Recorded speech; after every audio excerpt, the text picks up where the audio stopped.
Here is your beginner's checklist to make sure that you are ready for teaching English abroad. Let's focus on the crucial things that you may not be thinking of. My name is Leah. If you're interested in what life looks like living and working abroad, this channel is for you. Number 1, get your qualifications in order. Most countries require you to have a TEFL or a TESOL to teach English, and the amount of hours will vary. So you want to make sure that you're meeting all the requirements for that teaching certification and to be able to teach in that country. If you want to know which TEFL is the best for you, you can check out this video. Most ESL contracts have a start date that begins the first day of school, known as your intake date. But in my experience, your contract date may not start as smoothly as you think. In the process, communication between your visa office and the Ministry of Education, getting your ID card, etc., is not a coordinated event.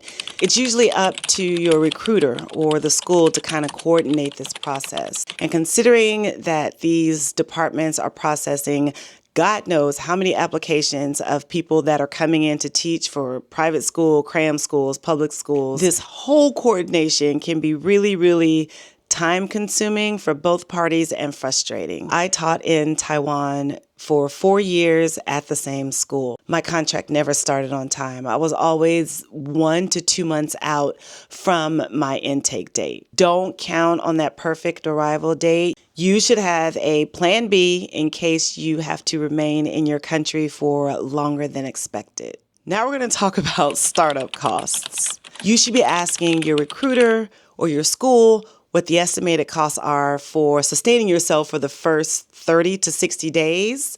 Whatever number they tell you, you need to double it. The schools don't tell you is that there are out-of-pocket costs that aren't necessarily communicated to you up front. Paying for your own medical exams when you arrive, SIM cards, deposits for other things. Those things are usually not taken into consideration. Plus, as your school works to get you onto their payroll, there may be a delay. It is my suggestion that you be prepared to sustain yourself for at least 2 months. Next up are visa requirements. You hear me mention this in all of my videos when I talk about things that you need to do to prepare to move abroad, but you really need to make sure that you are coming in on the right visa. There are countries that will fast track your arrival. They most often get something like a tourist visa or looking for work visa while they process your paperwork, which sounds good on paper, but if anything happens where there are audits and the country finds out that you're on the wrong visa, you are the one that's held liable, not the company. That could lead to other things like being banned from the country and ruining your chances of teaching somewhere else.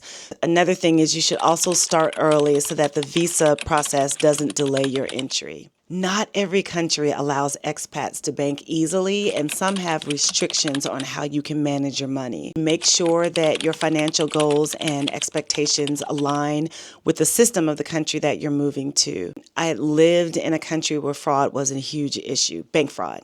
When I needed to wire money home, I actually had to sign paperwork every single month, agreeing that I would not hold my bank liable if the transfer didn't go through due to it being electronically hijacked. When it comes to packing, you can move to a new country with just one suitcase. Preparation and intentional packing are the keys. My second suggestion, which is making a list of packing things that you absolutely need. I have Sasquatch feet, and I know that if shoes are hard to find here in the States for my size, I know that they're going to be difficult to find in the countries that I lived in. So I made sure that I packed like a few of my favorite pair of shoes that I know that are versatile and that are going to last a long time. What are the things that you know that you can find in a different country that are going to free up space in your suitcase? When it comes to packing, you can move to an entirely new country with just one suitcase. If connecting with other expats is your thing that you feel will help you get better acclimated into a country, find your people.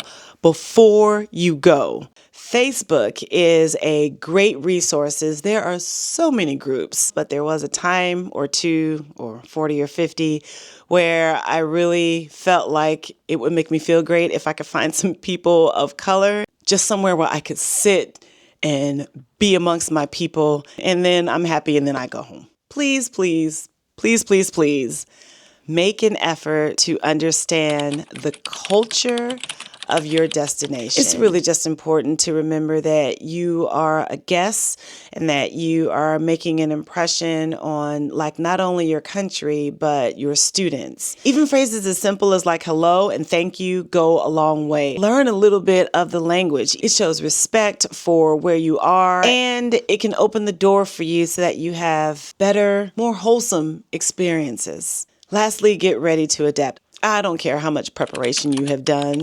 Things will not always go as planned. Remember that flexibility is key. After all, the best stories come from unplanned moments anyway. What are some of the biggest challenges that you are facing with your move abroad? Let's talk about it in the comments. If you are considering teaching ESL now or in the future, my very next video dives into the top 10 myths that most people believe about teaching ESL abroad. I'm curious to see if any of these sound familiar. You should probably go check it out.